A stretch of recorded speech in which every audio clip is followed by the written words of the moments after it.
Boa noite, meus queridos alunos. Boa noite a todos vocês que estão assistindo a este vídeo. Aqui quem fala é o professor Danilo. Nós teremos hoje uma aulinha de Direito Processual do Trabalho. Em razão da pandemia do coronavírus, nós faremos essa aula via online, né? Então, essa aula de hoje nada mais é do que a continuação daquilo que a gente vem trabalhando em sala de aula já há um certo tempo, tá? É a continuação daquele material de apoio que nós temos. Então, espero que vocês gostem da aula. Valendo lembrar que no horário em que as aulas seriam de forma presencial, eu estarei de plantão online nas redes sociais, também na área do aluno, para que você possa tirar a sua dúvida caso surja, né, alguma pergunta, algum questionamento. Eu estarei à disposição de vocês. Tranquilo? Pessoal, a aula de hoje nós falaremos de competência da Justiça do Trabalho. E aí, nós vamos dividir nossa aula em dois bloquinhos, talvez até três. O primeiro bloco nós falaremos sobre as regras de competência, e o segundo bloco nós falaremos sobre a competência material da Justiça do Trabalho. Bom, quando eu falo de regras de competência, eu estou falando sobre algumas das competências que a Justiça do Trabalho possui. Quais são essas competências? Nós falaremos da competência em razão da matéria, conhecida como competência material, e nós falaremos também da competência em razão do lugar, também conhecida como competência territorial. Bom, feitas essas primeiras iniciações, a gente parte para algumas características da competência material e algumas características da competência relativa. A competência material, ela tem sua previsão lá no artigo 114 da Constituição Federal.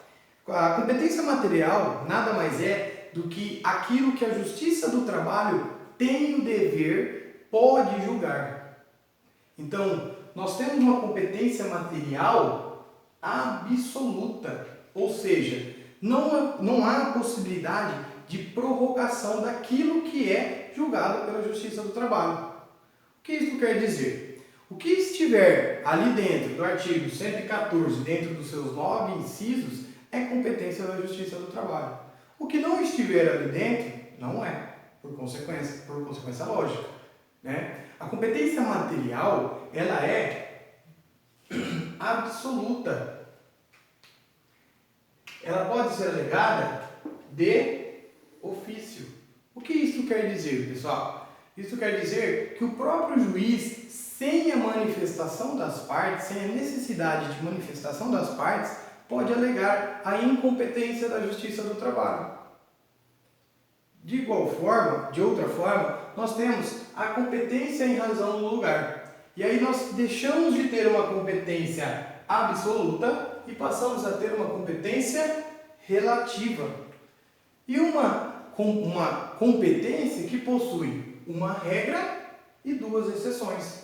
A regra está descrita lá no artigo 651 da CLT e as exceções estão descritas lá no artigo 651, estão descritas lá no artigo 651, parágrafo 1º e parágrafo 3º da CLT. Por que eu estou falando que a competência em razão do lugar ela é relativa? Ela é relativa porque ela tem a possibilidade de se prorrogar. E quando ela vai se prorrogar? Bom, como funciona, pessoal?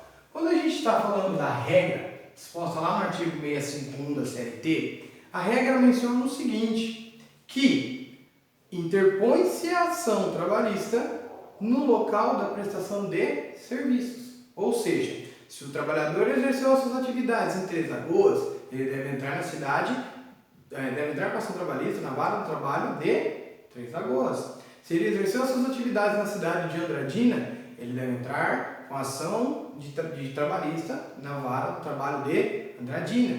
Se ele exerceu as suas atividades lá em Campo Grande, ele deve entrar na justiça, onde? Na vara do trabalho de Campo Grande.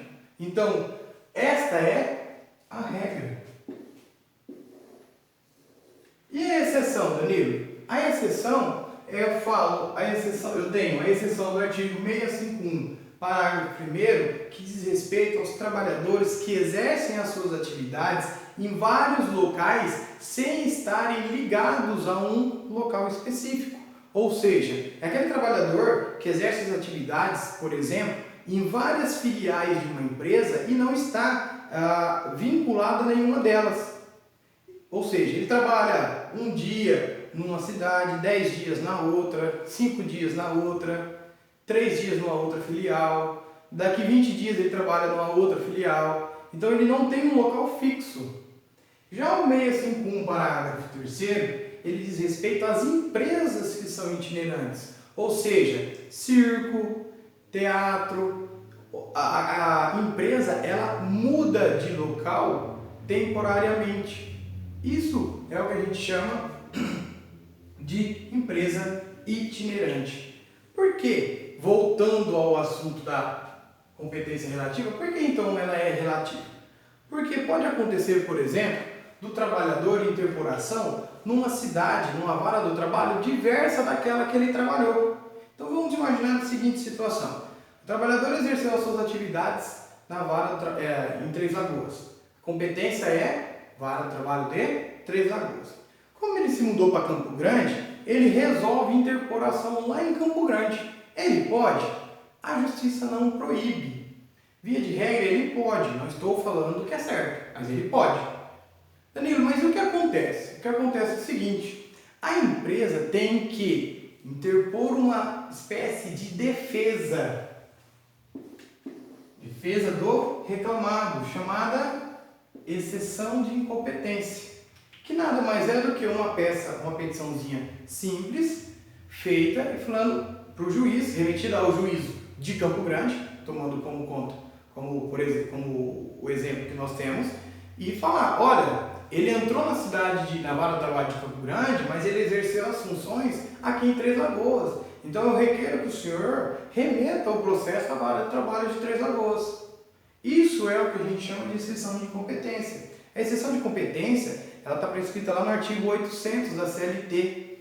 E ela teve uma modificação muito grande com a reforma trabalhista, Lei 13.467, de 11 de julho de 2017. No entanto, isso aqui nós vamos estudar mais para frente com todos os detalhes necessários. Da mesma forma que nós estudaremos a competência territorial. Então, resumidamente, nós temos no primeiro momento competência material absoluta, descrita no artigo 114 da Constituição Federal, podendo ser alegada de ofício pelo juiz.